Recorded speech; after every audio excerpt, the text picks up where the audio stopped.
Prologue. The Echoes of Olympus. The air was heavy with silence, the kind of silence that belongs to ancient ruins where time itself has stopped breathing. Amid the cracked marble and forgotten temples of Greece, stories still linger. They are not merely tales told to entertain, but echoes of a civilization that tried to explain the unexplainable. Long before science, long before the written word, humans looked to the sky and found gods. Every flash of lightning, every tremor of the earth, every whisper of the sea, all became the voice of something greater. And from those whispers, Greek mythology was born. A world where gods walked among mortals, where love and vengeance shaped destinies, and where the line between myth and memory blurred with every passing century. But who were these gods truly? Were they born from imagination? Or did they echo real beings? Ancient rulers, celestial visitors, or forces beyond comprehension? To find the truth, we must travel back to the dawn of time, when chaos ruled the universe. In the beginning, there was chaos, not destruction, but potential, the unshaped void that held the essence of all creation. From this void came Gaia, the earth, Tartarus, the abyss, and Eris, the force of attraction that bound existence together. From Gaia was born Uranus, the sky, and their union gave birth to the first generation of divine beings, the Titans, the giants, and the Cyclopes. It was an age before time, before human memory, when the world was still young and raw. Uranus ruled above and Gaia below, but power, even among gods, breeds fear. Uranus, terrified of his own children, cast them deep into the earth, imprisoning them within Gaia's womb. In pain and rage, Gaia forged a plan. She called upon her youngest son, Cronus, to set her children free. And in one silent night, as Uranus descended to embrace Gaia, Cronus struck, a blade forged from stone, slicing the sky from the earth. From the blood of Uranus fell the Erinyes, the Furies, and from the sea foam where his body touched the waves, Aphrodite was born. But this act of rebellion came with a curse. Cronus became the new ruler, yet he too feared what his children would become. The myth of Cronus devouring his children is one of the most haunting tales in Greek mythology.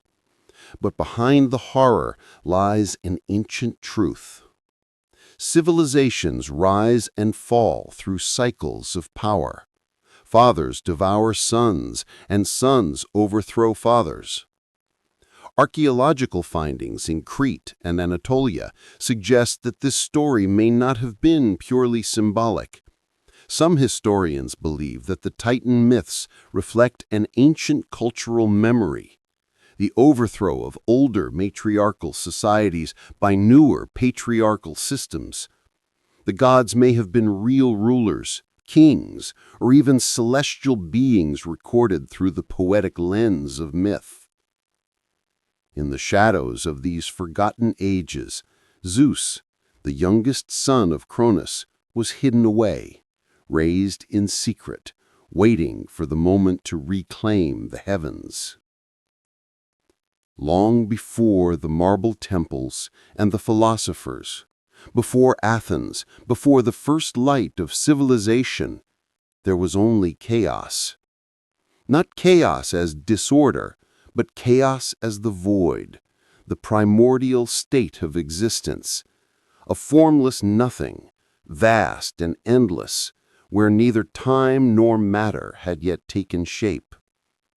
From this eternal emptiness, the first forces of creation emerged. This is where Greek mythology begins. According to Hesiod's theogony, chaos gave birth to Gaia, the earth, the living ground beneath our feet, the eternal mother of all life. From Gaia came Tartarus, the deep abyss beneath the earth, and Eros, the mysterious power of attraction, the divine spark that brought things together, that made creation itself possible. From the breath of Gaia rose the first sky, Uranus, the heavens, and when earth and sky met, the first generation of divine beings was born, the Titans, the giants, and the Cyclopes. It was an age before humans, before memory, when gods were not yet worshipped, they simply were. Uranus ruled from above, covering Gaia with his vast blue dome. But as their children multiplied, Uranus grew fearful. He looked upon the Titans and saw in them a power that might one day challenge his own. So he did what all tyrants do. He hid them. One by one, he forced their children back into the depths of Gaia's womb, imprisoning them in darkness. The earth groaned in agony. Her cries filled the world, cries that some say still echo in the earthquakes of Greece. In her pain, Gaia forged a weapon, a great sickle forged from the hardest stone, and she whispered to her youngest son, Cronus, the most cunning and ambitious of the Titans. "Take this blade," she said, "and free your brothers and sisters from your father's cruelty." And in one silent night, as Uranus descended to embrace Gaia, Cronus struck, a blade forged from stone, slicing the sky from the earth. From the blood of Uranus that fell upon the earth, new beings were born, the Erinyes, the Furies, and from the sea foam where his body touched the waves, Aphrodite was born. Cronus freed his siblings and descended as the ruler of the cosmos. The world entered a golden age, or so the poets say. The Titans governed with wisdom and strength, and mortals, if they existed at all, lived in harmony, untouched by death or suffering. But peace is a fragile illusion. Cronus, like his father, feared the prophecy that one of his own children would overthrow him. So when Rhea, his wife and sister, gave birth, Cronus devoured each newborn child the moment it entered the world. Hestia, Demeter, Hera, Hades, and Poseidon swallowed whole into the darkness of his belly. This haunting image, the devouring father, was not merely mythic horror. It was a reflection of the ancient world's deepest truth, that power consumes itself. Kings destroy their heirs, and the cycle of fear never ends. But destiny, even for gods, cannot be avoided. When Rhea gave birth to her sixth child, Zeus, she could no longer bear the horror. She wrapped a stone in swaddling clothes and gave it to Cronus instead. Then, in secret, she carried the infant Zeus to Crete, where he was raised by the nymph Amalthea. Hidden in a cave on Mount Ida, the child of prophecy grew strong. The Curetes, warriors loyal to Rhea, beat their shields to drown out his cries so that Cronus would never hear. One day, when the time was right, Zeus returned. With the help of Metis, the goddess of wisdom, he gave Cronus a potion that forced him to vomit up his devoured children, fully grown and furious. Together, they would challenge the Titans, and the greatest war the cosmos had ever known would begin. But before that war, there was silence. The world stood at the edge of a storm. And in that silence, ancient philosophers later saw a metaphor, not just for divine rebellion, but for the transformation of human consciousness itself. The myths of Gaia, Uranus, and Cronus may not be mere fantasy. Archaeological findings in Crete, Anatolia, and Aegean islands suggest that these stories could echo real shifts in prehistoric culture, when matriarchal societies centered on earth goddess worship gave way to patriarchal sky god civilizations. The separation of heaven and earth may have symbolized the rise of a new social order, the birth of hierarchy, kingship, and divine rule. In myth, these ideas took the shape of gods. In history, they took the form of empires. Thus, Greek mythology was never just religion, it was memory, a poetic record of how humanity first began to understand itself and the forces that shaped its destiny. And so it began, the story of gods and mortals, of rebellion and creation, of heaven and earth forever divided. From the heart of chaos came order, and from order came conflict, because even gods, it seems, were never free of fear. The silence that followed the age of Cronus was only the calm before the storm. The world trembled under a prophecy that no god could escape. That one day, the son of Cronus would rise and overthrow his father, just as Cronus had once overthrown Uranus. In the hidden mountains of Crete, that prophecy had already begun to take shape.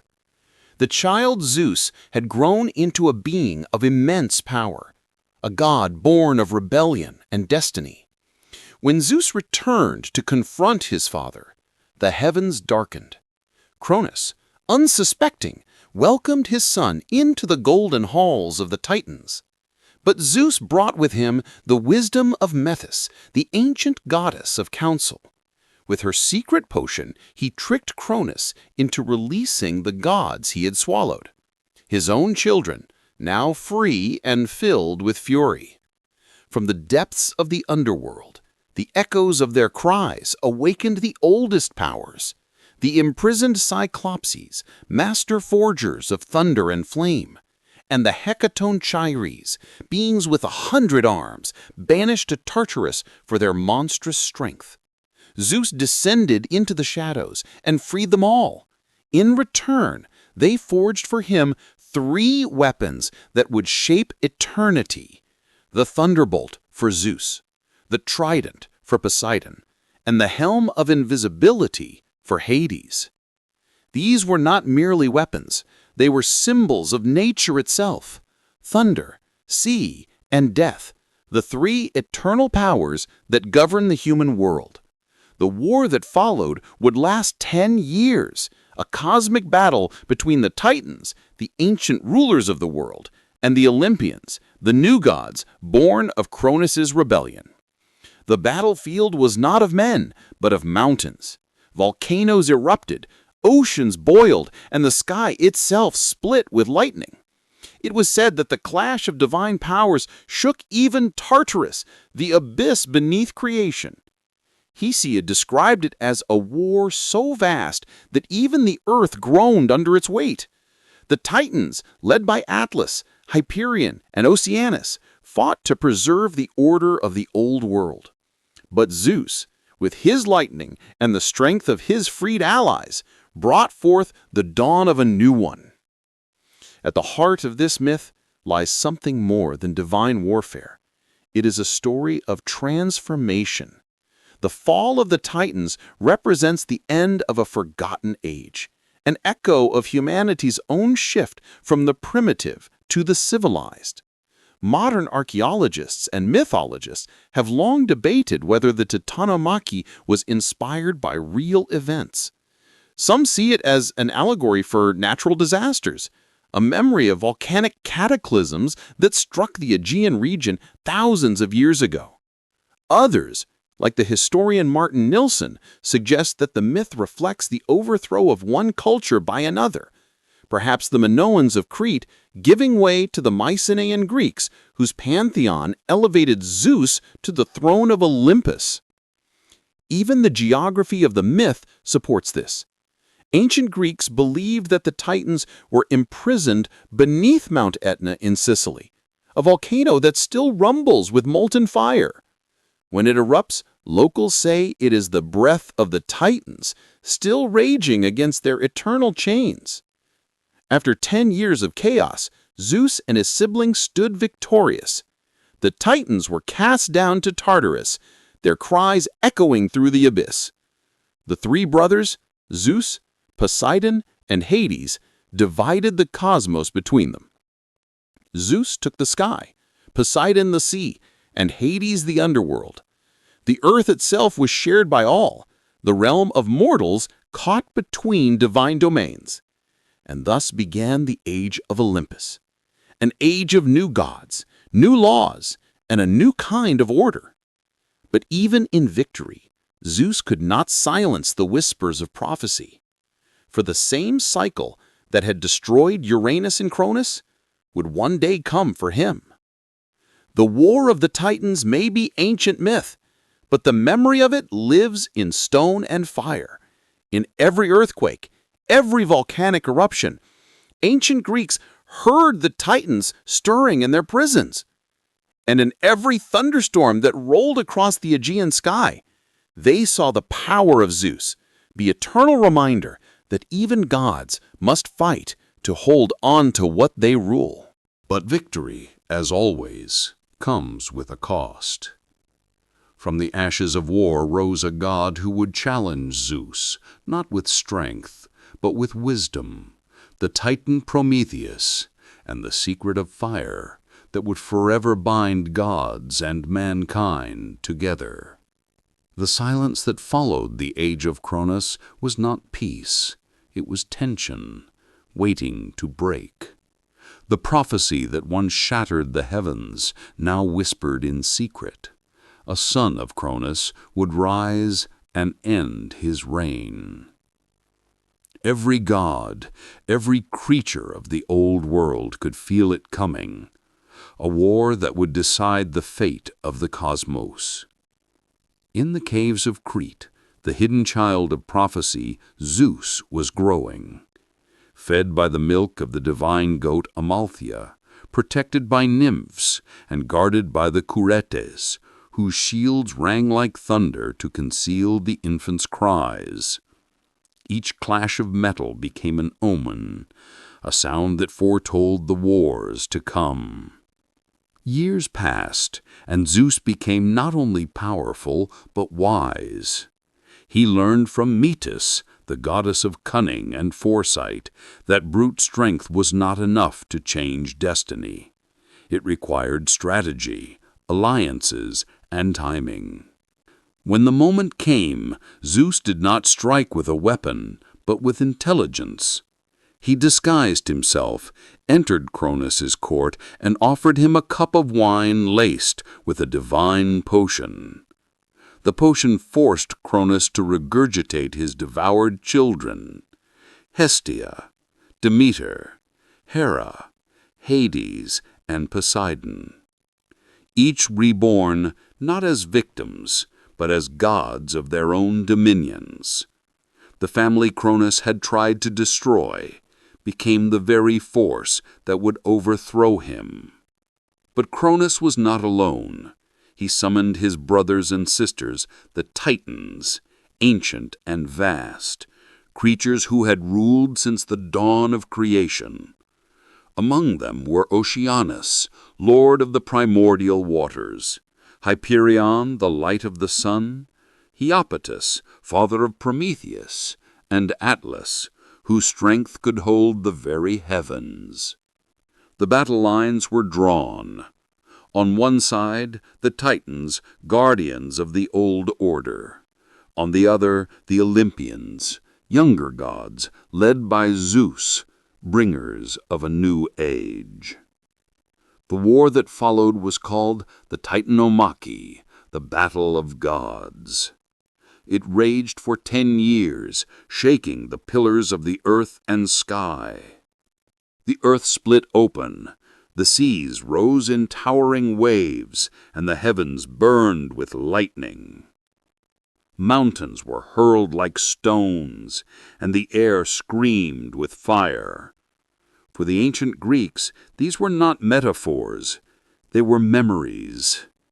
When they saw volcanoes erupt, when they felt the ground tremble beneath their feet, they believed it was the Titans struggling in their prisons, trying once more to break free. Even today, in Sicily, villagers say that the rumble of Mount Etna is the groan of Typhon, the last and most terrible of the Titan monsters, buried beneath Zeus's thunder. Yet in myth, victory is never only about strength. Zeus needed allies. From the depths of Tartarus, he freed the Cyclops, the one-eyed smiths of divine power, and the Hecatonchires, beings with 100 arms and 50 heads. Once imprisoned by Uranus, they now joined Zeus in gratitude and fury. In return, the Cyclops forged 3 sacred weapons, the thunderbolt for Zeus, the trident for Poseidon, and the helm of invisibility for Hades. These gifts were not random. They embodied the primal forces of nature: sky, sea, and death, the pillars of existence. With these, the Olympians struck. Lightning tore through the clouds, oceans swallowed mountains, and the Titans, one by one, fell. Atlas, the strongest among them, fought until the very end. As punishment, Zeus condemned him to bear the weight of the heavens upon his shoulders, a symbol that endures to this day, the burden of rebellion, the price of defying fate. When the war was finally over, Zeus stood over the ashes of the old world. The Titans were cast into Tartarus, a pit deeper than any mortal mind could imagine, surrounded by bronze walls and guarded by the 100-handed giants he had once freed. The cosmos was divided among the victors. Zeus took the skies and Olympus. Poseidon claimed the seas, and Hades received the Underworld, the realm of shadow and eternity. The earth itself was shared among them, a neutral ground between heaven, ocean, and death. The age of the Titans had ended. The age of Olympus had begun. But beneath the celebration of victory, there was unease. Zeus knew what history had already proven. Every ruler is born from rebellion, and every ruler will one day be overthrown. Even the King of Gods could not escape that cycle. In secret, deep within the still burning earth, one Titan refused to fade into legend. His name was Prometheus, the fire-bringer, the thinker, the one who looked not to the gods, but to humanity. He would soon defy Olympus itself, and in doing so, he would change the destiny of mankind forever.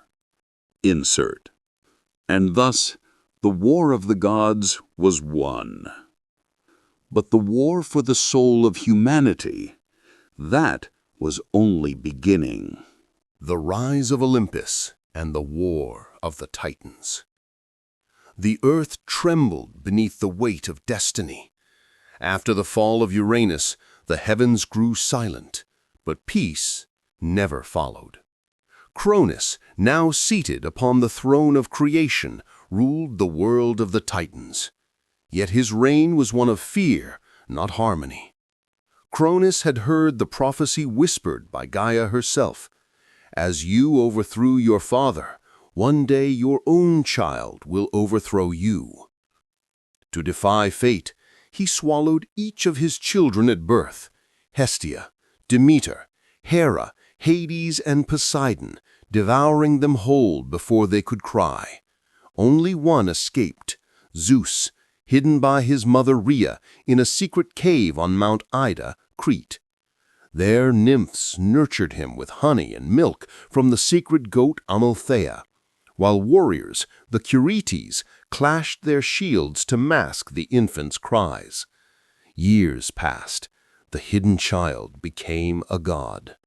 Zeus, wise beyond his age, learned of his father's tyranny and the fate of his devoured siblings.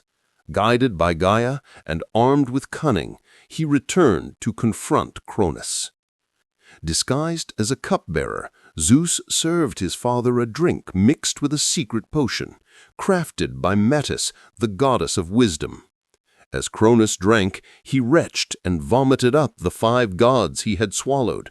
The world shook as they emerged, full-grown, radiant, and furious.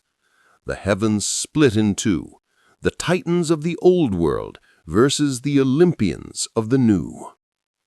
For 10 years, war raged across the cosmos.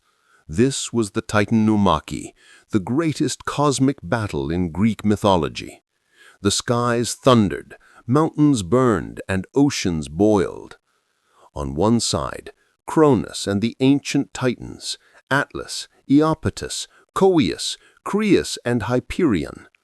On the other, Zeus, wielding thunder and lightning, Poseidon, master of the seas, Hades, ruler of the underworld, and their allies, the Cyclops and Hecatoncheires, each with 100 hands and 50 heads. The Cyclops, grateful for their freedom, forged for Zeus the thunderbolt, for Poseidon the trident, and for Hades the helm of invisibility. Together, they turned the tide of battle. In the final clash, Zeus hurled a storm of lightning so powerful that the sky burned white. The Titans fell one by one, and their cries echoed through eternity. Cronus was struck down and cast into Tartarus, a realm deeper than the underworld, a prison of eternal darkness, guarded by the Hecatoncheires. When the war ended, the world was remade. The age of Titans faded, and the age of the Olympians began. Zeus took his throne atop Mount Olympus, with his brothers and sisters beside him, Poseidon ruling the seas, Hades, the underworld, and the others watching over mortal life. But victory had a cost. The earth still wore scars from the war: deep chasms, raging volcanoes, the restless motion of the seas. To the ancient Greeks, these were not random forces of nature. They were memories of the Titan War, the earth remembering the fury of its own creation. And from this new order, Zeus looked upon mankind, a species still primitive, fragile, yet full of promise. The gods would soon intervene in their destiny, and among them, one figure would challenge even Zeus himself: Prometheus. The earth trembled beneath the weight of destiny. After the fall of Uranus, Cronus took the throne of the Titans, ruling the world with fear. The prophecy whispered by Gaia haunted him, that one of his children would rise to overthrow him, just as he had overthrown his father. To prevent this, Cronus swallowed each of his children at birth: Hestia, Demeter, Hera, Hades, and Poseidon, devouring them whole before they could cry. Only one escaped: Zeus, hidden by his mother Rhea in a secret cave on Mount Ida, Crete. There nymphs nurtured him with honey and milk from the sacred goat Amalthea, while warriors, the Curetes, clashed their shields to mask the infant's cries. Years passed. The hidden child became a god. Zeus, wise beyond his age, learned of his father's tyranny and the fate of his devoured siblings. Guided by Gaia and armed with cunning, he returned to confront Cronus. Disguised as a cupbearer, Zeus served his father a drink mixed with a secret potion, crafted by Medusa, the goddess of wisdom. As Cronus drank, he retched and vomited up the 5 gods he had swallowed. The world shook as they emerged, full-grown, radiant, and prepared for war. The Titan Nomaki began, a battle that would last 10 years. The Titans, ancient rulers of the cosmos, faced the new Olympian gods, Zeus, wielding the thunderbolt, Poseidon, master of the seas, Hades, lord of the underworld, and their allies, the Cyclops and Hecatoncheires, each with 100 hands and 50 heads. The Cyclops, grateful for their freedom, forged for Zeus the thunderbolt, for Poseidon the trident, and for Hades the helm of invisibility. Together, they turned the tide of battle. In the final clash, Zeus hurled a storm of lightning so powerful that the sky burned white. The Titans fell, one by one, and their cries echoed through eternity. Cronus was struck down and cast into the Tartarus, a realm deeper than the underworld, a prison of eternal darkness guarded by the Hecatoncheires. When the war ended, the world was remade. The age of Titans faded, and the age of the Olympians began. Zeus took his throne atop Mount Olympus, with his brothers and sisters behind him, Poseidon ruling the seas, Hades the underworld, and the others watching over mortal life. But victory had a cost. The earth still bore scars from the war, deep chasms, raging volcanoes, the restless motion of the seas. To the ancient Greeks, these were not random forces of nature. They were memories of the Titan War, the earth remembering the fury of its own creation. And from this new order, Zeus looked upon mankind, a species still primitive, fragile, yet full of promise. The gods would soon intervene in their destiny, and among them, one figure would challenge even Zeus himself, Prometheus. The earth trembled beneath the weight of destiny. After the fall of Uranus, Cronus took the throne of the Titans, ruling the world with fear. The prophecy whispered by Gaia haunted him that one of his children would rise to overthrow him, just as he had overthrown his father. To prevent this, Cronus swallowed each of his children at birth: Hestia, Demeter, Hera, Hades, and Poseidon. Only the youngest, Zeus, escaped. Hidden on Mount Ida in Crete, he was nurtured by the nymph Amalthea and protected by the Curetes, whose clashing shields masked the cries of the infant god. As Zeus grew, he became not only strong but wise. He learned patience, strategy, and cunning from Medusa, the goddess of wisdom. When the time came, he returned to confront Cronus, bringing a potion that forced the Titan to regurgitate his children. The gods emerged fully grown, radiant, and prepared for war. The Titanomachy began, a battle that would last 10 years. The Titans, ancient rulers of the cosmos, faced the new Olympian gods, Zeus wielding the thunderbolt, Poseidon, master of the seas, Hades, lord of the underworld, and the others watching over mortal life. The Cyclops forged for Zeus the thunderbolt, for Poseidon the trident, and for Hades the helm of invisibility. These were not only weapons, but representations of the primal forces of nature: sky, sea, and death. The war shook the world. Mountains split, oceans surged, and the sky was filled with lightning and storms. Even Tartarus trembled under the force of battle. Atlas, the strongest of the Titans, resisted until the end, and as punishment, he was condemned to hold the heavens on his shoulders for eternity. After years of conflict, Zeus and the Olympians were victorious. The Titans were cast into Tartarus, guarded by the Hecatoncheires. The cosmos was divided among the victors. Zeus claimed the sky, Poseidon the seas, Hades the underworld, and the earth was shared among them. Yet even in victory, Zeus sensed that history repeats itself. Power, even among gods, carries risk. From the shadows of the defeated Titans, one would rise to challenge the order of Olympus: Prometheus, the firebringer, the friend of mankind. The war had ended, but the shaping of the world had only begun. The gods now ruled, but humanity's destiny was still unfolding, and Prometheus would soon ignite the spark that changed both gods and men forever. After the Titanomachy, the world settled into a fragile new order.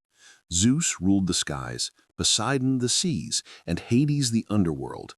The earth was left for humanity, but humanity was weak, unshaped, and vulnerable. It was a time before civilization, before fire, before knowledge. Man existed, but he could not survive the harshness of the world on his own. Into this void stepped Prometheus, whose name means forethought. He was the son of the Titan Iapetus, a clever and daring being who understood both gods and men. Prometheus saw the plight of humanity, their naked bodies trembling and cold, their eyes searching the night sky, powerless. Where the other gods saw mortals as insignificant, Prometheus saw potential. He began shaping man from clay, molding their limbs with care and breathing life into them. According to myth, he taught humans to walk, to speak, to think, the first spark of consciousness, the first glimmer of culture. Yet humanity remained weak. They had no fire, no warmth, no light in the darkness. To Prometheus, this was intolerable. He defied Zeus, who wished to keep fire as a divine secret. And so Prometheus stole fire from the forge of Olympus, hidden within a hollow fennel stalk, and brought it to mankind. With fire, humans could cook, forge tools, and survive the harsh winters. Civilization began. Villages grew, temples were built, and the first steps toward art and science were taken. Prometheus's gift was more than warmth. It was knowledge, the divine spark that allowed humanity to rise. But Zeus saw this as a betrayal. The king of gods, enraged that mortals now wielded what had been divine, punished Prometheus in a way that would echo through eternity. He was chained to a rock on the cliffs of the Caucasus, and every day an eagle descended to devour his liver, which regenerated each night, ensuring endless suffering. The story of Prometheus is more than myth. Some historians believe it reflects the memory of early humans learning to control fire, a technological revolution that allowed them to survive and thrive. Others see it as an allegory for human ingenuity and the tension between power and knowledge. The gods in myth represent authority and order. Prometheus represents curiosity, rebellion, and progress. Yet his punishment also carries a deeper lesson. The myths warn that knowledge comes with responsibility and that every act of defiance carries risk. In Prometheus, humanity sees both hope and warning, the duality of progress itself. Beyond Prometheus, Greek mythology places humans in the ongoing drama of the gods. mortals navigate a world shaped by divine forces, learning, suffering, and growing in courage. Prometheus's fire is the bridge between gods and men, between chaos and order, between ignorance and civilization. It is the first step in humanity's journey toward knowledge, art, and culture. And it is a reminder that the divine and mortal are never entirely separate. The choices of one echo through the fate of the other. Even today, when we light a fire, when we create something new, when we push the boundaries of knowledge, we are walking in the footsteps of Prometheus, the forethought, the rebel, the eternal teacher of mankind. After the Titanomachy, the world settled into a fragile new order. Zeus ruled the skies, Poseidon the seas, and Hades the underworld. The earth remained for humanity, but humanity was weak, unshaped, and vulnerable. It was a time before civilization, before fire, before knowledge. Man existed, but he could not survive the harshness of the world on his own. Into this void stepped Prometheus, whose name means forethought.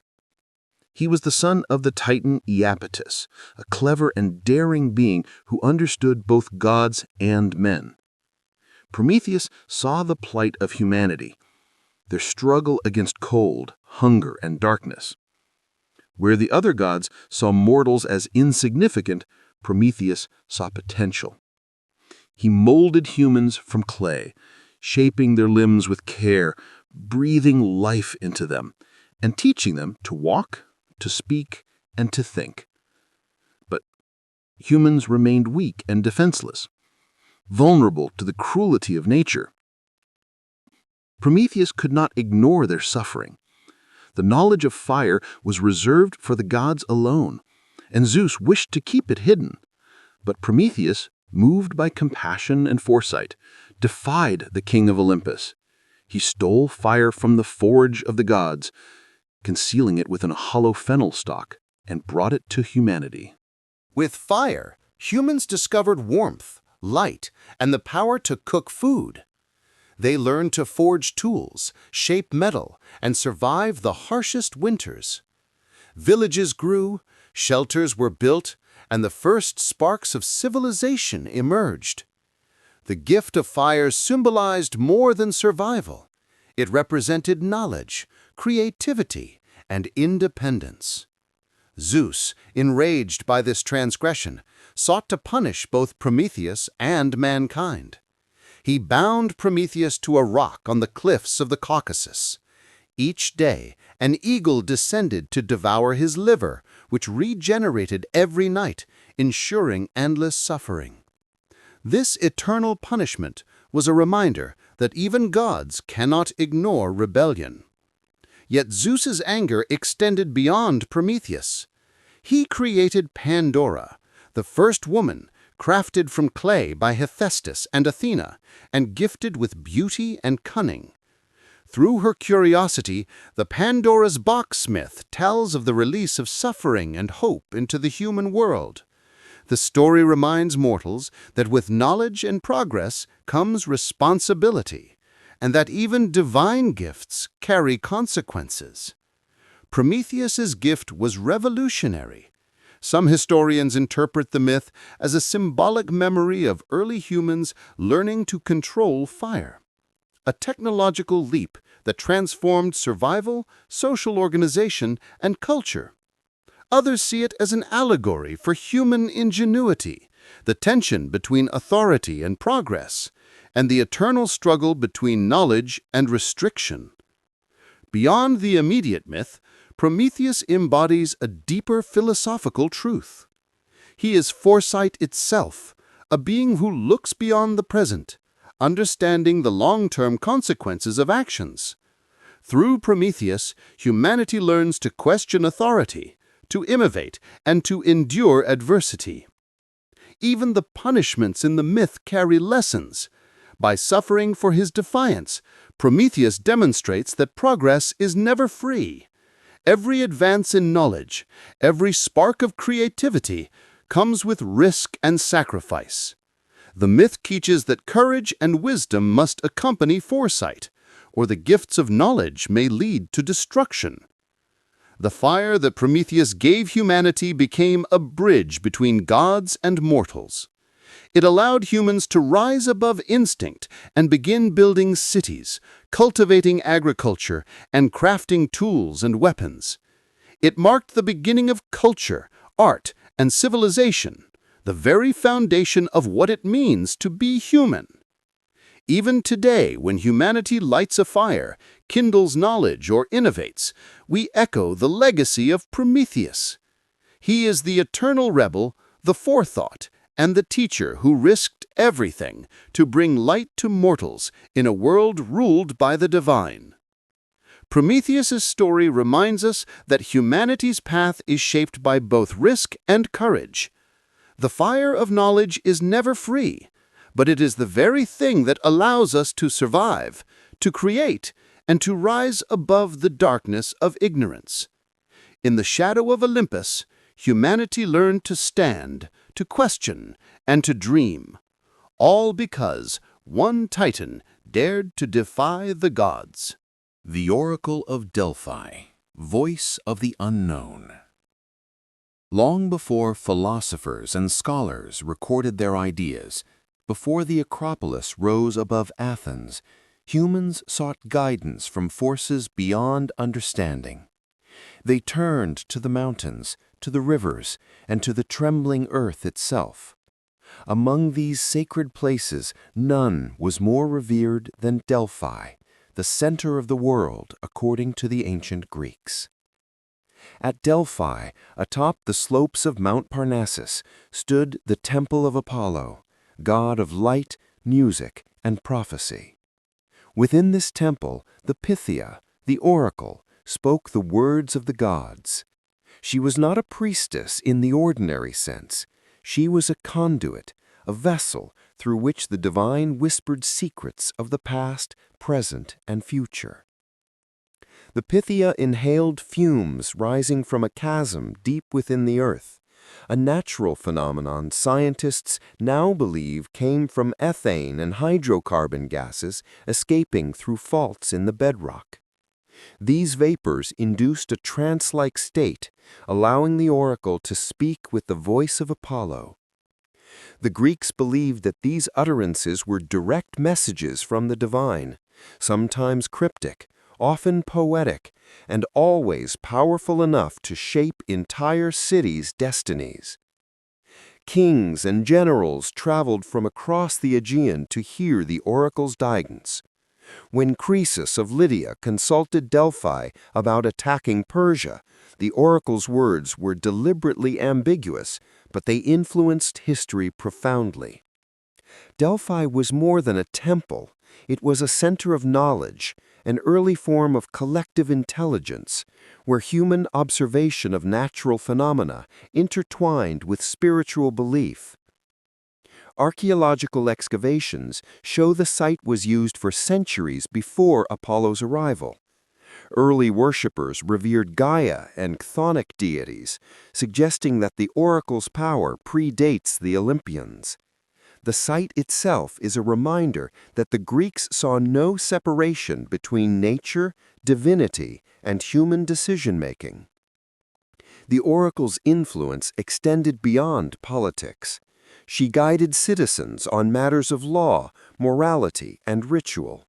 Her pronunciations, though often enigmatic, reflected a deep understanding of human psychology, society, and the delicate balance between fear and hope.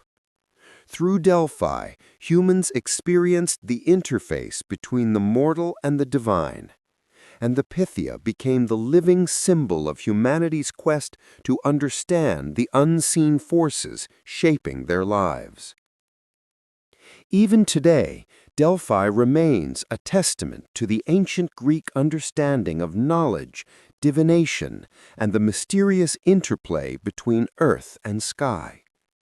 Long before the temples of marble and gold dominated the Greek landscape, before the rise of Athens and Sparta, humans sought guidance from forces beyond their understanding.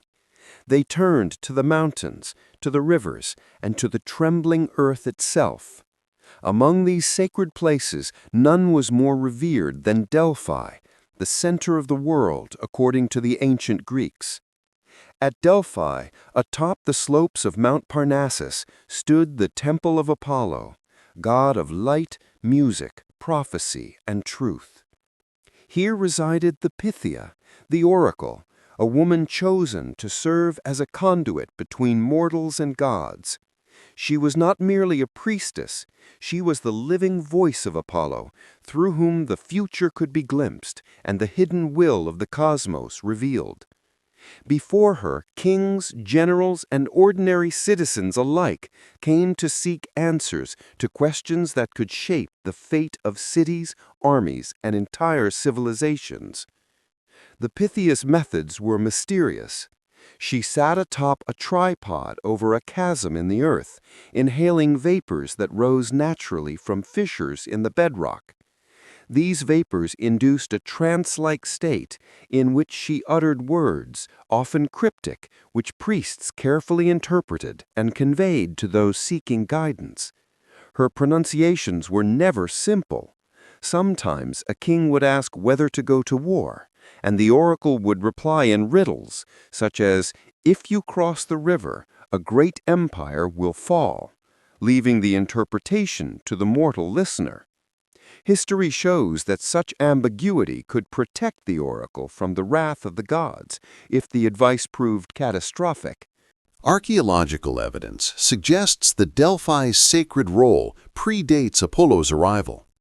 Early Minoan and Mycenaean worshippers revered Gaia and chthonic deities at the site, indicating that the place itself, a natural fissure in the earth, surrounded by mountains, springs, and groves, had long been seen as a bridge to otherworldly power.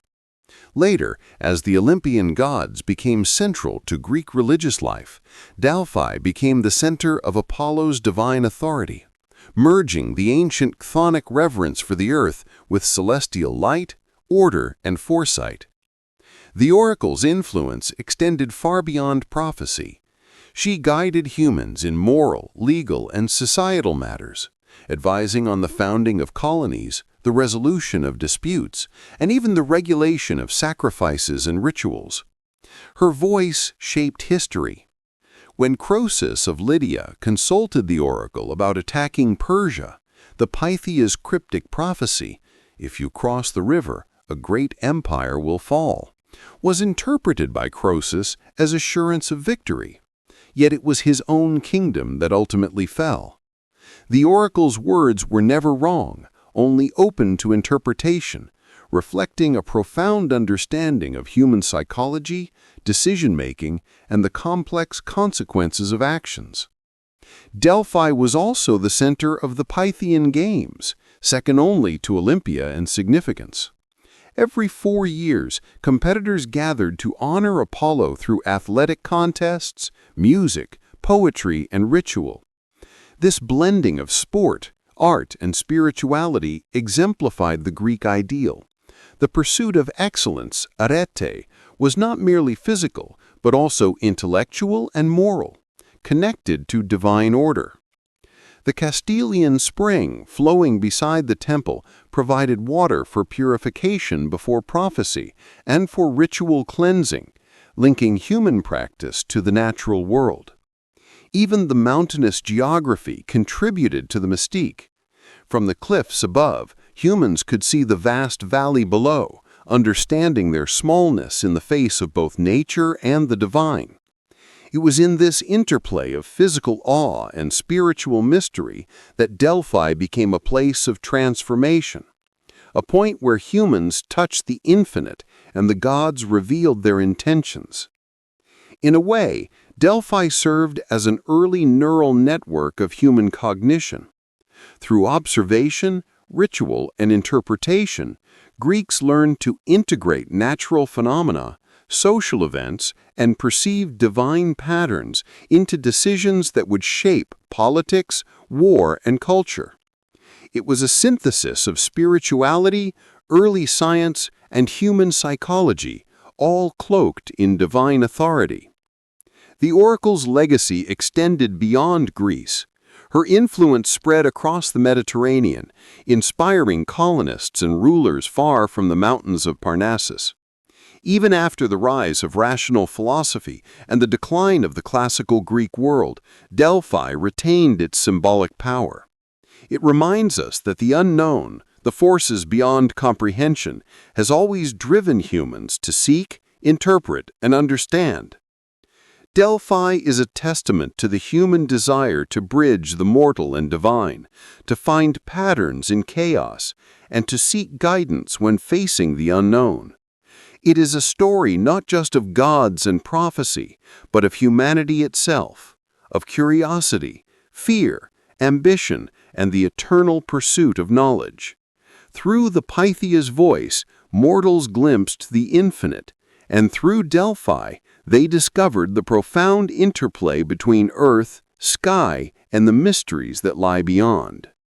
Even today, standing among the ruins, one can sense the echo of the Pythia's words, the whispers of centuries-old questions and answers, and the timeless dialogue between human ambition and divine will. Delphi is more than stone and temple. It is a memory of a world where humans first learned to confront the unknown, and where the voice of prophecy shaped the destiny of civilizations. Heroes and Mortals, the Intersection of Gods and Men. Extended version. Even after the Olympians had taken control of the heavens and the earth, the world remained a dangerous and unpredictable place. Mankind had survived the gift of fire, learned to build settlements, and begun shaping tools and weapons. Yet the mortal realm was still at the mercy of natural disasters, disease, war, and the whims of the gods. It was into this fragile, perilous world that the first heroes emerged. Mortals who straddled the boundary between the divine and the human, whose actions would shape history and myth alike. Among the most renowned of these heroes was Heracles, son of Zeus, and the mortal woman Alcmaeon. From birth, he was marked by divine power, yet burdened by mortal suffering. Hera, the queen of the gods, jealous of Zeus's infidelity, sought to destroy him, sending snakes to his cradle. Heracles survived, showing extraordinary strength even as an infant. His life would become a series of trials, known as the 12 labors. Each a test not only of strength, but of courage, ingenuity, and endurance.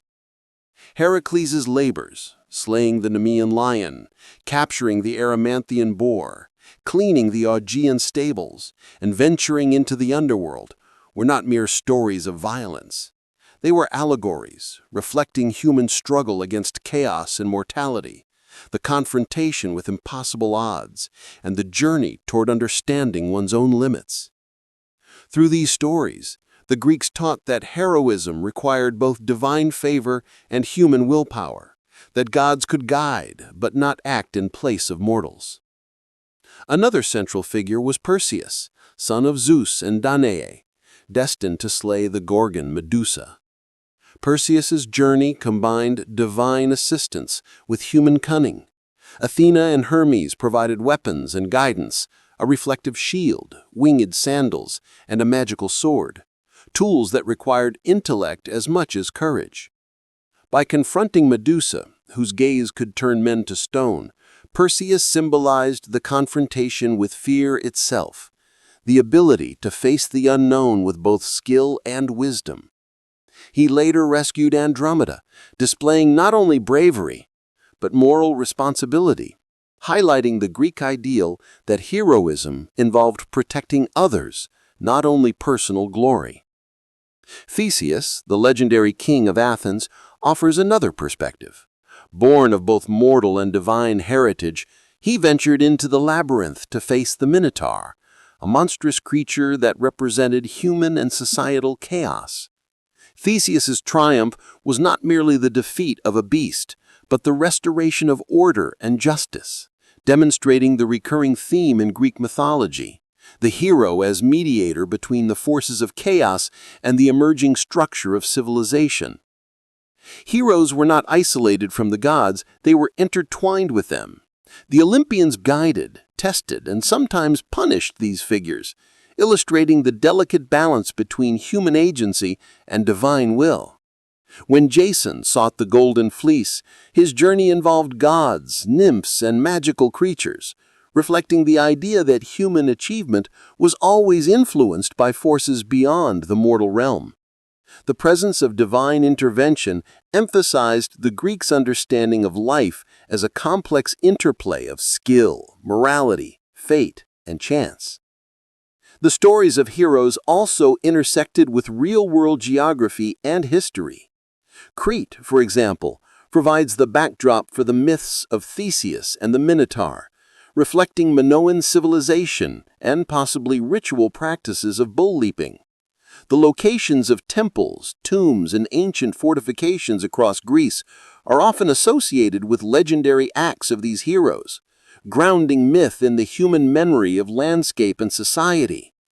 By linking heroic deeds to real places, the Greeks connected their cultural identity with myth, history, and the divine. Yet beyond these legendary feats, the heroes embodied human ideals.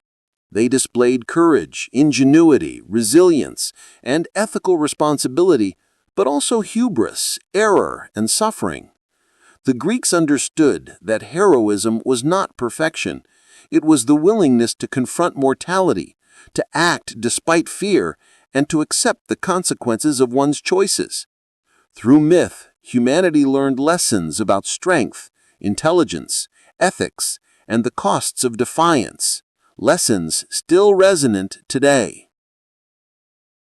In a larger sense, heroes served as mediators between gods and humans.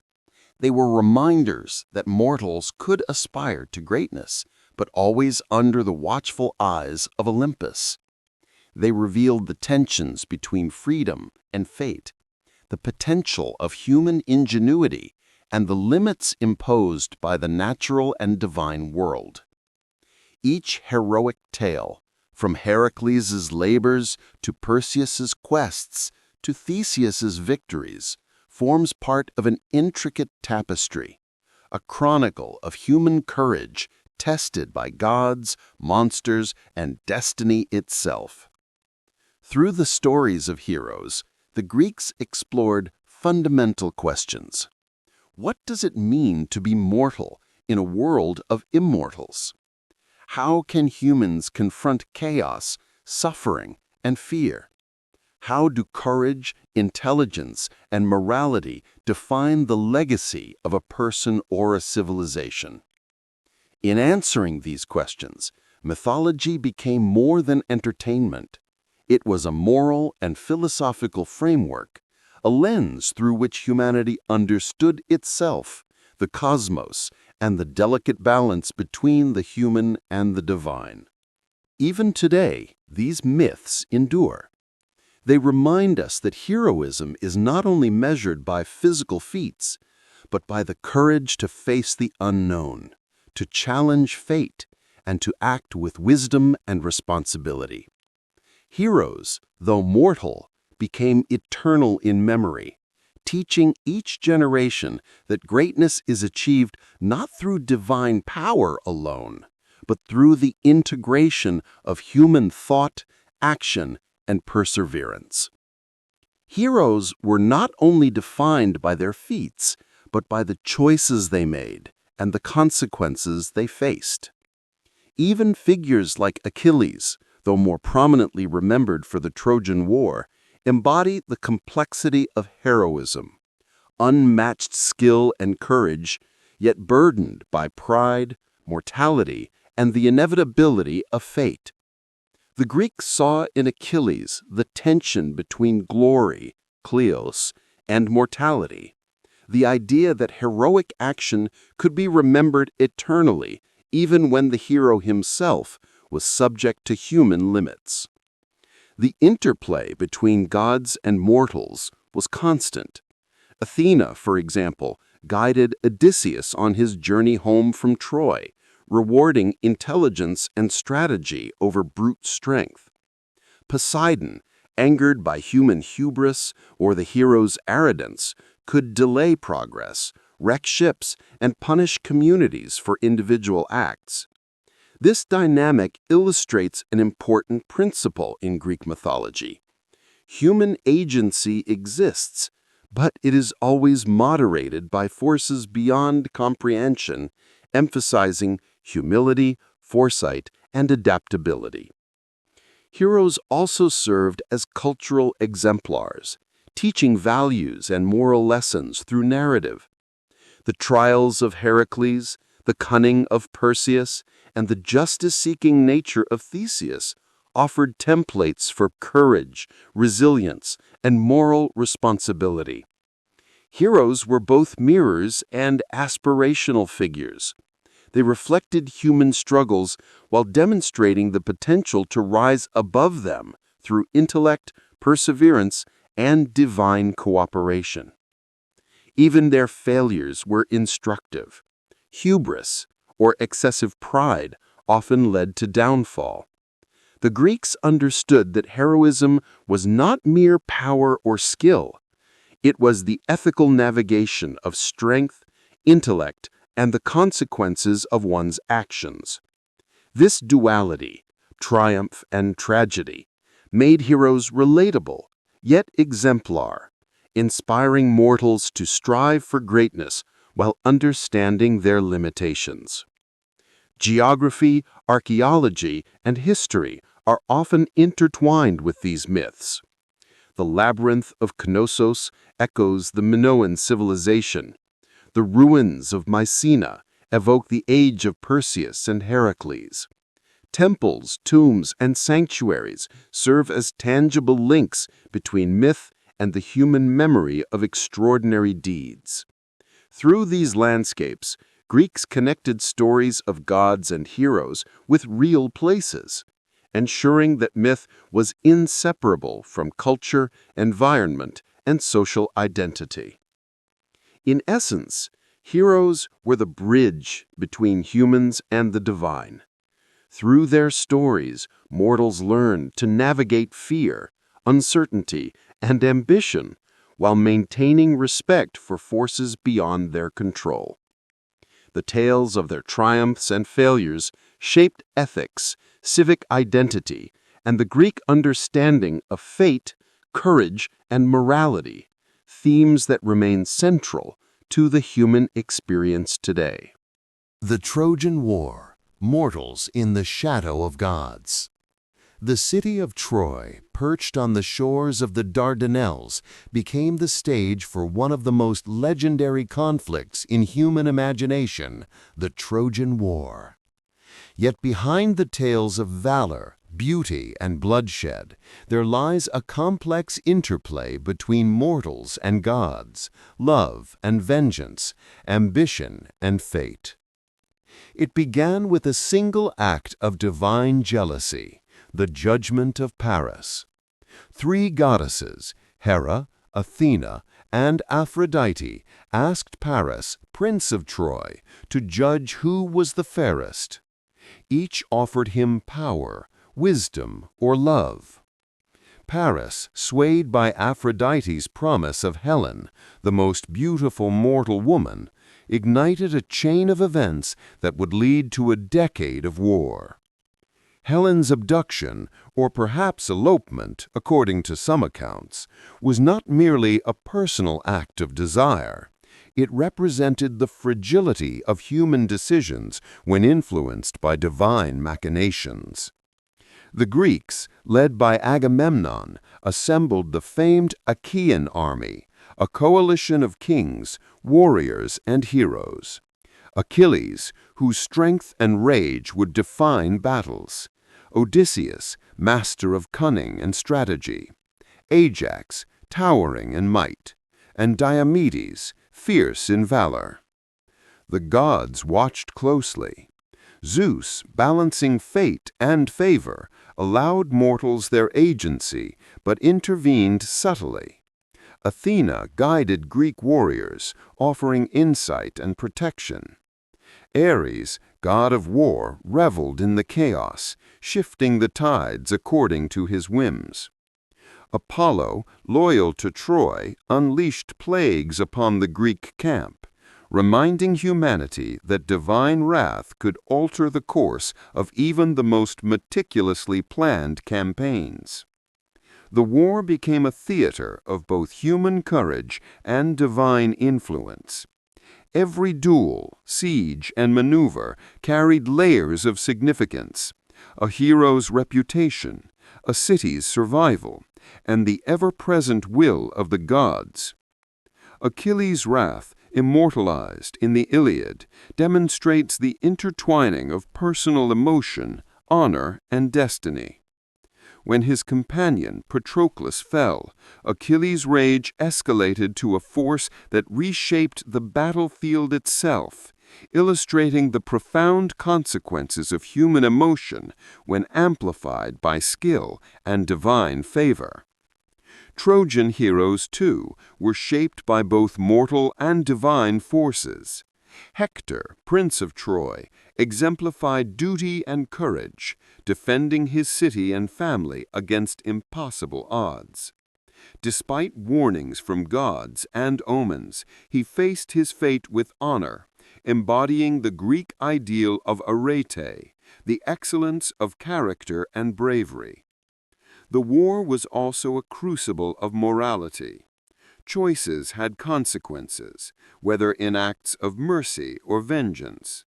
Paris's betrayal, the Greeks' sacking of cities, and the use of deceit, from the ruse of the Trojan horse to individual duels, all reflect the complexities of human ethics in times of conflict. The stories became a mirror of society, teaching lessons about pride, loyalty, cunning, and the devastating cost of ambition. Archaeology offers glimpses into reality behind myth. Excavations at Hisarlik, believed to be the site of Troy, reveal layers of fortifications, signs of destruction, and evidence of warfare around the Late Bronze Age. While myth blends fact and fiction, these ruins suggest that the legends may echo real historical conflicts, magnified and immortalized by poetry, oral tradition, and cultural memory. The Trojan War also demonstrates the persistent presence of fate. Despite human strategy, bravery, and negotiation, the gods' influence was decisive. Mortals could act, but their destinies were interwoven with divine will, illustrating a central theme of Greek mythology: the balance between free will and predestination. Beyond battle, the war shaped Greek identity. Songs, epics, and rituals commemorated heroism, mourning, and the consequences of divine-human interaction. From sacrifice to storytelling, the Trojan War became both history and moral compass, a reflection of human struggle under the gaze of immortal powers. Even after the fall of Troy, the stories continued to resonate. Odysseus's long journey home in the Odyssey represents the lingering impact of divine will and human resilience, while the fates of kings, warriors, and entire cities illustrate that the intersection of mortals and gods shapes not only immediate events, but the course of civilizations for generations to come. In the Trojan War, humans were actors and pawns, heroes and victims, their stories preserved not only in stone and ruin, but in the timeless memory of myth, a testament to the enduring tension between mortal ambition and the ever-present influence of the divine. The fall of Troy did not end the stories of heroism, vengeance, and divine influence. Survivors carried scars, both physical and spiritual, and the gods' presence remained an invisible hand guiding, punishing, and rewarding. Achilles, though mortal, had approached near divine status through his feats and his wrath, yet even he could not escape fate. His death, struck by Paris's arrow guided by Apollo, illustrates the immutable balance between mortal agency and divine will. Even the greatest heroes were bound by the threads of destiny, a lesson woven into every Greek tale of valor and tragedy. Odysseus, king of Ithaca, represents another dimension of heroism. Cleverness, patience, and endurance became his weapons in a journey shaped by divine forces, from Athena's guidance to Poseidon's wrath. His wanderings, chronicled in the Odyssey, show that heroism extends beyond the battlefield. It is the ability to navigate uncertainty, survive adversity, and return home transformed. Every encounter with monsters, enchantresses, and gods tested not just physical skill, but moral judgment, resilience, and wisdom. The women of Troy and Greece also reveal another side of the war. Helen, Clytemnestra, Andromache, and Hecuba faced the consequences of decisions made by men and gods alike. Their lives intertwined with the war, showing that the fates of mortals were inseparable from the whims of divine beings. Through these narratives, Greek mythology emphasized that heroism and suffering were shared across gender and class, and that mortals were never entirely masters of their own destinies. Even cities and civilizations felt the weight of divine and heroic actions. Troy's destruction and the subsequent wanderings of its people left ripples across generations, influencing political alliances, migrations, and cultural memory. The stories were told and retold, embedding lessons about pride, loyalty, vengeance, and the consequences of ambition into the collective consciousness. The gods themselves were never absent. Zeus monitored, judged, and occasionally intervened. Athena encouraged intelligence and strategy. Apollo sought vengeance. Aphrodite manipulated desire, and Ares delighted in bloodshed. This constant divine presence highlighted a central Greek belief. Human actions, no matter how bold or clever, exist within a larger cosmic order. Mortals could achieve greatness, but they did so in dialogue with powers far beyond comprehension. In essence, the Trojan War illustrates the complex interplay of human ambition, divine influence, and moral consequence. Heroes rose and fell, cities were built and destroyed, and even the smallest decisions could reverberate across generations. It is a story not merely of battle, but of humanity navigating the thin line between free will and fate, courage and hubris, mortality and the shadow of immortality. Through the echoes of Troy, the Greeks preserved a timeless lesson that life is both fragile and extraordinary, that heroism is forged in trials shaped by both human and divine forces, and that the consequences of choice, amplified by pride, love, and vengeance, define the legacy of mortals in the eyes of gods and generations to come. The Odyssey, Journey Beyond Mortality. After the fall of Troy, the war-weary heroes returned to their homelands. But for some, the journey was far from over. Among them, Odysseus, king of Ithaca, faced trials unlike any battlefield, a voyage where the sea itself seemed alive with both malice and mystery, and the gods watched with shifting favor.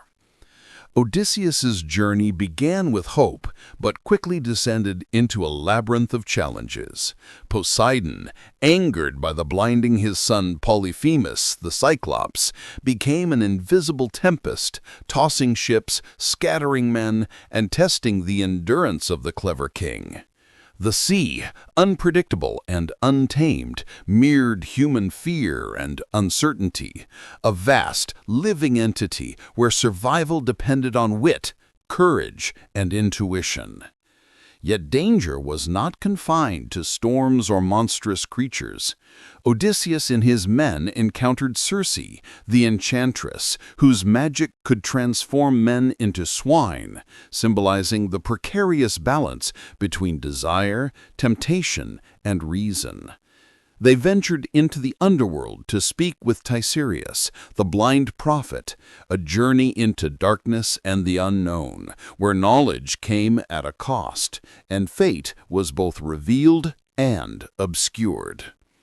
Every encounter reflected a deeper struggle, the battle not only against external forces, but against fear, pride, and the limitations of mortal understanding. The journey of Odysseus also revealed the duality of divine intervention. Athena guided him with subtle wisdom, inspiring cleverness and insight, while Hermes, the messenger god, provided tools and counsel at critical moments. Meanwhile, gods like Circe, Calypso, and Poseidon reminded mortals that divine favor is neither guaranteed nor permanent. It must be earned through resilience, prudence, and respect for forces beyond comprehension. The narrative of Odysseus is steeped in symbolic resonance. The sirens, whose song lured sailors to destruction, were not merely fantastical creatures, but metaphors for the perils of distraction, desire, and the seductive call of choices that could lead to ruin. Scylla and Charybdis, the twin perils in a narrow strait, embodied the eternal tension between impossible options, a human condition reflected in the dangers of leadership and decision-making. Even the men themselves were part of the narrative, illustrating the fragile nature of human morality and cohesion. Some succumb to temptation, greed, or fear, suffering consequences that underscore the precariousness of life and the cost of disobedience. Odysseus, clever and determined, emerged not solely by strength, but by foresight, strategy, and the wisdom to navigate a world shaped by both mortal choice and divine whim. Yet perhaps the most profound dimension of the journey is its psychological and philosophical depth. The Odyssey is not merely a tale of adventure. It is a meditation on mortality, memory, loss, and identity. Odysseus confronts not only monsters and gods, but the essence of what it means to be human, longing for home, the consequences of pride, the resilience of hope, and the inevitability of change. The gods, far from omnipotent arbiters, act as mirrors of human emotion, envy, desire, love, and wrath, forcing mortals to confront their own weaknesses and strengths in a cosmic arena. The journey to Ithaca is a slow unraveling of mysteries. Each island, each encounter, carries layers of hidden meaning. Lotus eaters, offering forgetfulness, symbolize the seductive danger of abandoning purpose. Cyclopses, embodying raw, unrestrained force, represent the chaos that must be overcome through intellect rather than strength. The Underworld, a realm of shades and echoes, reminds mortals of the permanence of death and the weight of memory. Odysseus's return to Ithaca is itself a culmination of mystery and suspense. Disguised as a beggar, he observes the suitors, tests loyalty, and reveals his identity only at the precise moment. His victory is not merely physical, it is a triumph of patience, cunning, and moral discernment. Justice, timing, and strategy intertwine, illustrating that human agency can shape fate, but only through perseverance, insight, and the careful navigation of opportunity and danger. The Odyssey resonates across centuries because it captures the uncertainty of existence, the intersection of courage, cunning, and divine unpredictability. It is a meditation on the limits of human knowledge, the endurance of hope, and the subtle interplay between free will and forces beyond comprehension. Through storm, temptation, and shadowed realms, Odysseus becomes an archetype of the human journey, a reflection of mortality striving for understanding, connection, and home. Even today, the tale invites reflection. The oceans may be metaphorical, but the challenges are eternal. The monsters may be imagined, but the fears are universal. Every choice carries weight. Every misstep reverberates. And yet the journey continues, much like human life itself, a voyage through the unknown, shaped by courage, intellect, and the lingering presence of forces unseen. Odysseus's journey was not only measured in miles, but in trials of the mind, spirit, and morality. Every encounter on the vast untamed seas was a test, a riddle posed by the world itself. The islands he visited were strange, timeless, and often sinister. The lotus eaters offered sweet forgetfulness, a peril not of monsters, but of surrendering willpower and purpose. Here, the Odyssey reveals a profound truth. The greatest danger is not always visible. Sometimes it lies in the seduction of comfort and the abandonment of responsibility. When Odysseus confronted Circe, the enchantress who transformed men into beasts, the challenge was both external and internal. It was a confrontation with temptation, desire, and the consequences of indulgence. Here, knowledge and self-control proved more powerful than raw strength. With Hermes' guidance and a protective herb, Odysseus resisted Circe's magic, showing that divine tools alone are insufficient. Understanding and cunning are required to navigate a world shaped by both mortal and divine forces. The journey to the Underworld stands as one of the Odyssey's most haunting and mysterious episodes. In the shadowed realm of Hades, Odysseus encountered shades of the past, souls trapped between memory and eternity. He spoke with Tiresias, the blind prophet, learning secrets of fate, the perilous return home, and the inevitability of death.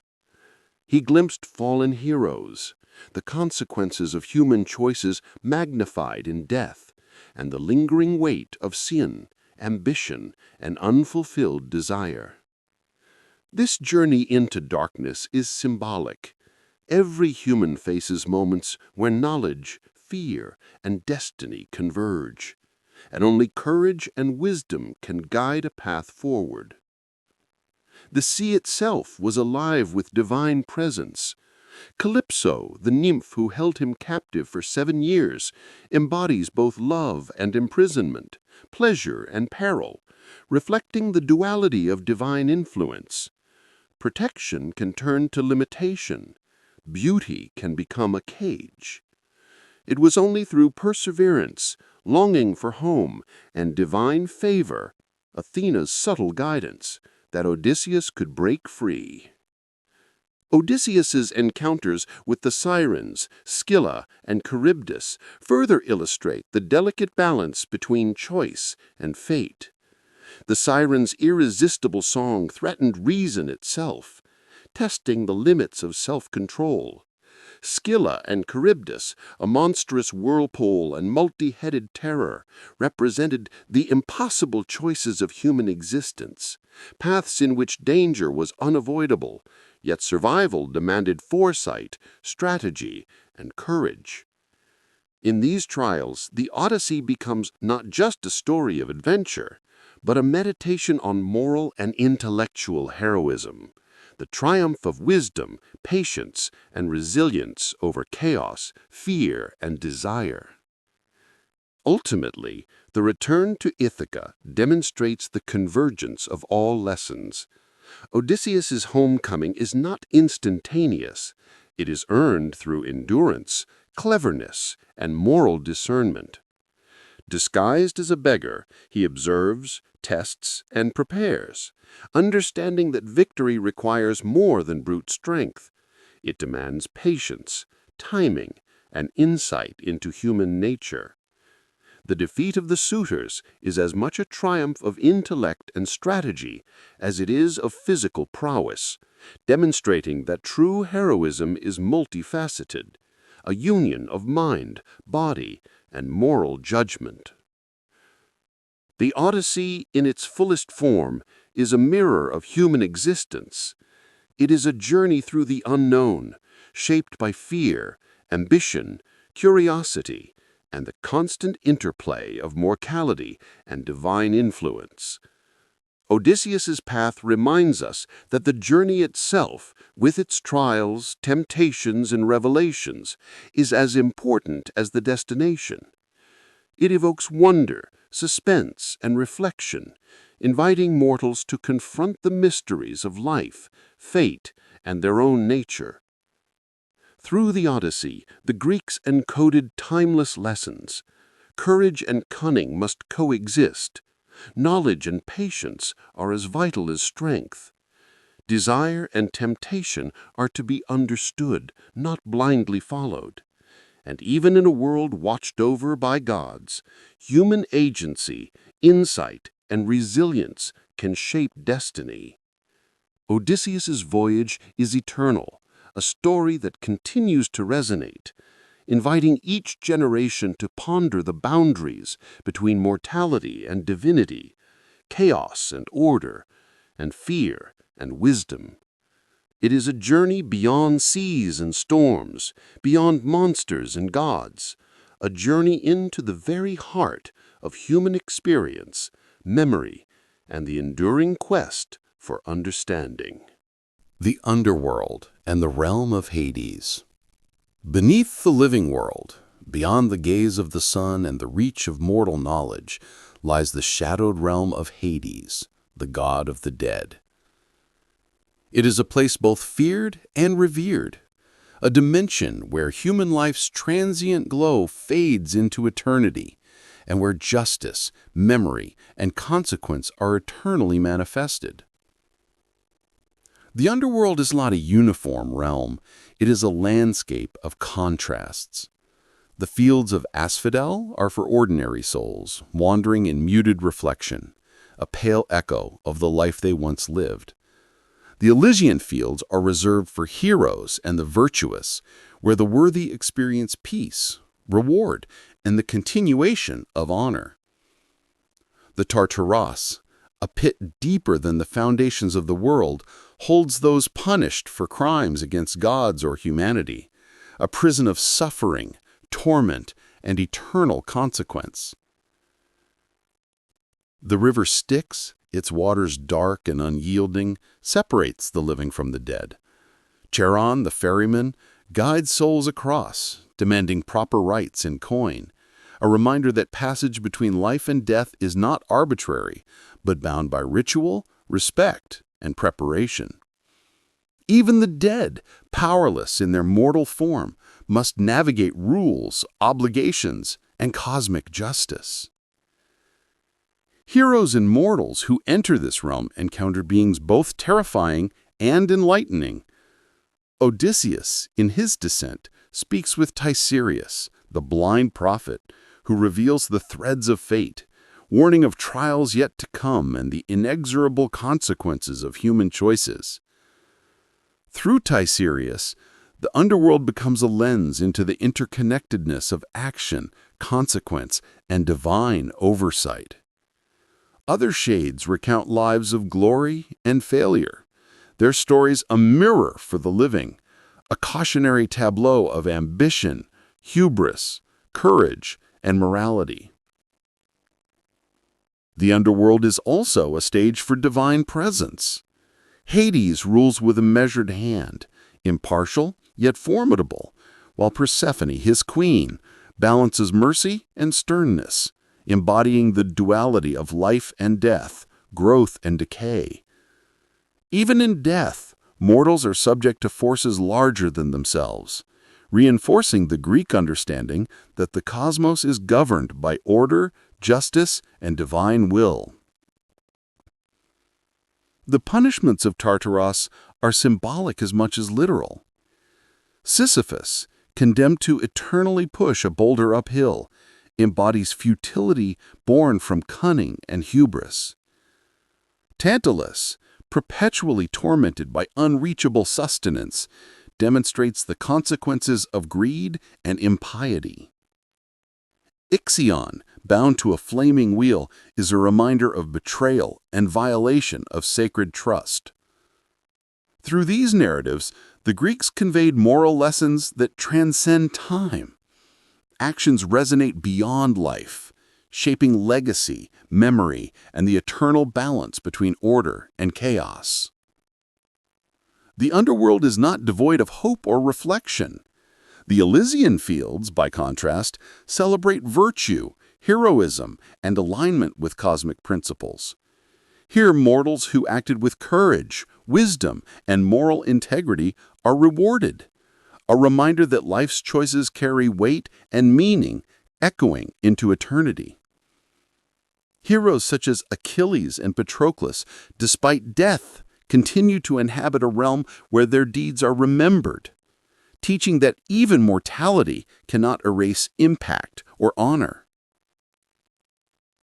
Rituals, sacrifices, and offerings among the living were essential to navigate this realm. The Greeks understood that death is not merely an end, but a continuum of influence, where memory, tribute, and story preserve the presence of the departed. Through these practices, mortals interact with the divine and the dead, maintaining a delicate balance between reverence, fear, and understanding. The underworld also embodies the psychological dimension of myth. It represents humanity's confrontation with mortality, the unknown, and the consequences of actions. Through descent into shadow, the Greeks explored the nature of guilt, fear, desire, and destiny, universal truths that resonate across cultures and eras.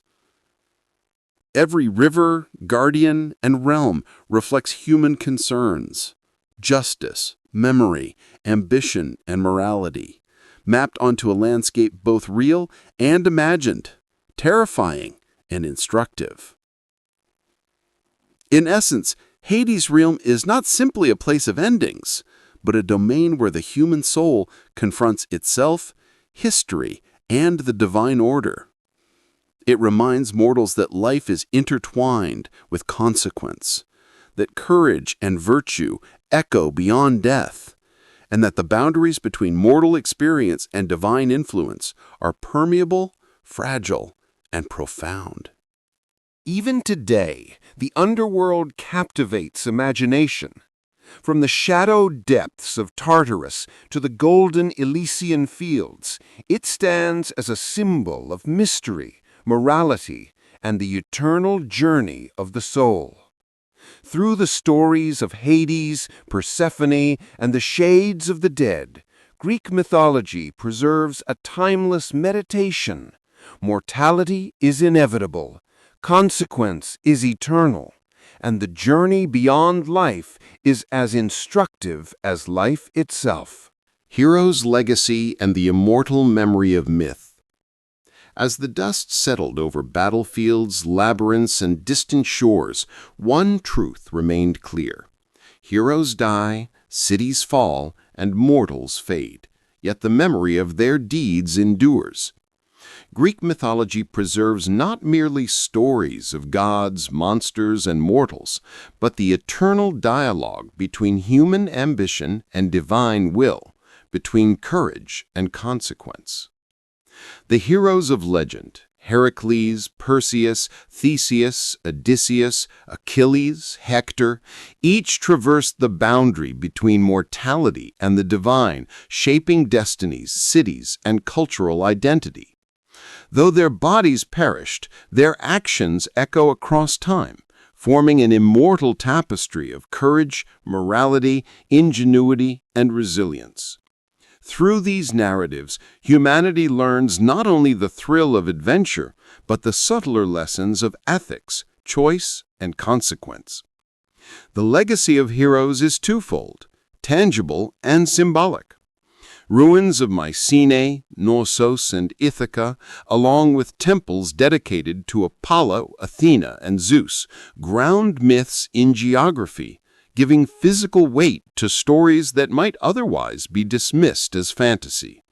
Yet the symbolic resonance is even greater. Heroism becomes a measure of human potential, morality a lens for decision-making, and myth a guide for navigating uncertainty. The Greek imagination understood that mortal deeds, magnified through story, could transcend time. Achilles' wrath, Odysseus' cunning, and Heracles' labors are not merely entertainment, they are moral experiments. They show what happens when humans confront fear, desire, injustice, and chaos. They illustrate how courage can inspire, how intellect can preserve life, and how hubris can destroy even the mightiest.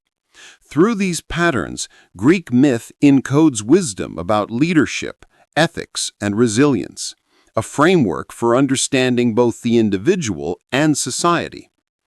Beyond individual heroism, myths also reflect the relationship between mortals and gods. Divine influence is ever present, yet never absolute. Athena guides, Apollo punishes, Poseidon obstructs, yet mortals act, choose, and endure. This interplay teaches a central lesson. Greatness is never solitary. Human achievement is measured not only by strength or cunning, but by the ability to navigate forces beyond comprehension, to act wisely within a vast, mysterious cosmos. The stories also encode the timeless nature of memory and storytelling. Oral tradition, poetry, and ritual ensured that each generation inherited the triumphs, mistakes, and moral lessons of their ancestors. Heroes become archetypes. They are templates for courage, moral dilemmas, and resilience, mirrors in which every society can see its fears, desires, and potential. Through narrative, even ordinary mortals are invited into extraordinary reflection, learning from deeds they may never witness firsthand. The enduring appeal of Greek mythology lies in its interweaving of the human and the cosmic, the tangible and the symbolic, the mortal and the divine. It is a universe where gods and humans co-create destiny, where action and consequence resonate beyond the immediate, and where the boundary between reality and legend is both fluid and instructive. Through myth, every choice becomes meaningful, every courage tested, and every flaw instructive. Ultimately, the legacy of heroes is not confined to marble statues, epic poems, or archaeological ruins. It lives in the human psyche, in our imagination, our values, our understanding of morality, and our fascination with the unknown. It is the whisper of the Pythia at Delphi, the lessons of Odysseus's wanderings, the memory of Achilles' rage, the triumphs and failures of mortals striving under divine gaze. Through these stories, Greek mythology immortalizes not only its characters, but the eternal human pursuit of courage, wisdom, and understanding. Even today, when we read of labors, battles, and voyages, we recognize ourselves, humans navigating a world of uncertainty, facing challenges that demand courage, intellect, and perseverance. Heroes may have belonged to myth, but their legacy belongs to all of humanity. And it is in this immortal memory, the stories told, retold, and reimagined, that the Greek imagination achieves its greatest triumph, bridging the mortal and the divine, the known and the mysterious, the past and every future that seeks meaning in the extraordinary tapestry of human Experience. Even as centuries passed, the echoes of heroism resonated across lands, oceans, and generations. Heroes die, mortals fade, and cities crumble. Yet their deeds remain immortal, etched not only in stone, but in human memory. The myths of Heracles, Perseus, Odysseus, Achilles, Hector, and Theseus continue to teach, challenge, and inspire, transcending time, geography, and culture. The legacy of heroes is not simply in their actions, but in the ideas they embody. Heracles' strength and perseverance show the triumph of courage over adversity. Odysseus' cunning and endurance reveal that intellect and patience can guide humanity through chaos. Achilles' wrath and vulnerability teach the danger of pride and the inevitability of mortality. Hector's honor and loyalty remind us of duty, sacrifice, and the moral weight of defending what we love. The influence of these myths extends beyond the individual. Civilizations built temples, offered sacrifices, and recited epic poetry to honor the gods and heroes. Through these practices, mortals maintained a connection with the divine, learning that life is intertwined with forces greater than oneself. The Greek imagination understood that stories shape culture, society, and moral understanding, that myths are not simply tales, but tools for human reflection and ethical guidance. Moreover, the enduring power of myth lies in its reflection of the human condition. Every choice, triumph, and failure of heroes mirrors struggles we face: fear, ambition, love, temptation, courage, and mortality. Even the Underworld, the trials of the Odyssey, and the wars of Troy serve as allegories, illustrating the consequences of action and inaction, the limits of knowledge, and the necessity of wisdom and prudence. In modern times, these myths continue to resonate because they speak to universal truths. They remind us that life is a journey filled with trials where courage, intelligence, and morality are tested. They show that even in a world shaped by forces beyond comprehension, human action has meaning, consequence, and resonance. Heroes may walk in myth, but their lessons live in every person willing to face uncertainty, confront fear, and strive for understanding. The immortality of myth is also a testament to the power of storytelling. Through oral tradition, epic poetry, art, and ritual, generations preserve knowledge, values, and imagination. The stories of gods and heroes became vessels for exploring ethics, human psychology, and the mysteries of existence. Even the faintest whisper of a hero's journey carries the weight of generations, the reflection of civilization, and the hope that courage and wisdom endure. Ultimately, the heroes of Greek mythology teach that mortality is not a limitation, but a canvas. Through their struggles, triumphs, and failures, humans can understand the delicate balance between choice and destiny, courage and caution, morality and survival. The divine present in myth reminds us that life is larger than ourselves, yet it is our actions, our decisions, and our endurance that shape meaning, legacy, and memory. And so the stories continue. In every shadowed labyrinth, every stormy sea, every battlefield, and every whispered tale, the heroes live again. Their strength, wisdom, courage, and fallibility become eternal guides for those who seek knowledge, for those who face trials, and for all who dare to dream, act, and endure. Greek mythology is more than entertainment. It is a mirror, a map, and a meditation. It invites us to explore the unknown, to confront mortality, to reflect on our choices, and to recognize that while life is fleeting, the memory of courage, wisdom, and heroism is immortal. In the end, the world of gods and mortals, of heroes and shadows, remains a testament to human imagination, resilience, and the eternal quest for meaning. And as long as stories are told, heroes will never truly die. Their legacy immortal, their lessons eternal, their journey unending.